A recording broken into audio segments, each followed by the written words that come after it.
रामराम मंडळी, पुन्हा एका नव्या ब्लॉगमध्ये तुमचं स्वागत आहे. आज सकाळी जिमला निघालो चैतन्य सोबत. तिथे आपला मोठा भाऊ भेटला आणि कोणताही वेळ न लावता जिम मध्ये पोहोचलो. चैतन्यला म्हटलं आज आपण बायसेप मारू. चैतन्य पटकन गेला आणि 25चा वेट हातात घेतला. त्याला म्हटलं एवढं हलकं वजन नको उचलू, आपण 7 ते 10च्या वेट मध्येच टाईट होतो आणि रपारप बायसेप मारून घेतला. बायसेप म्हटल्यावर पंप पण भारी येते आणि पूर्ण वर्कआउट करून मी घरी आलो आणि तयारी करून मी मेडिकल मध्ये जायला निघालो.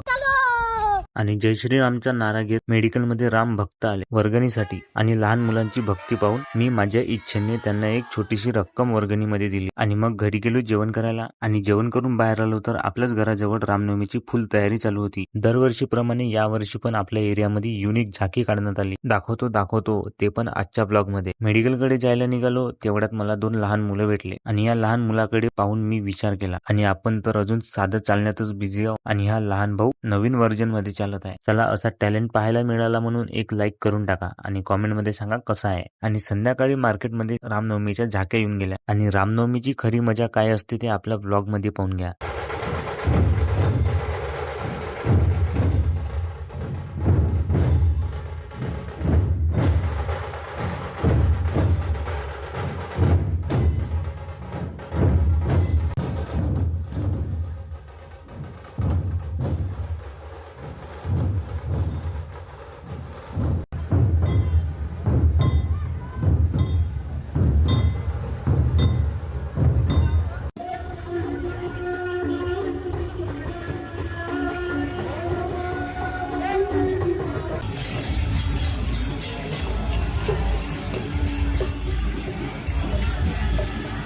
आणि प्रभू श्री राम, लक्ष्मण आणि माता सीताला पण व्लॉग मध्ये घेऊन घेतलं आणि राहिले होते हनुमान दादा, त्यांना पण व्लॉग मध्ये घेतलं. रामनवमी मध्ये व्लॉगला सपोर्ट करणारे काही प्रेमाचे माणसं पण भेटले आणि आजचा व्लॉग इथेच थांबवू.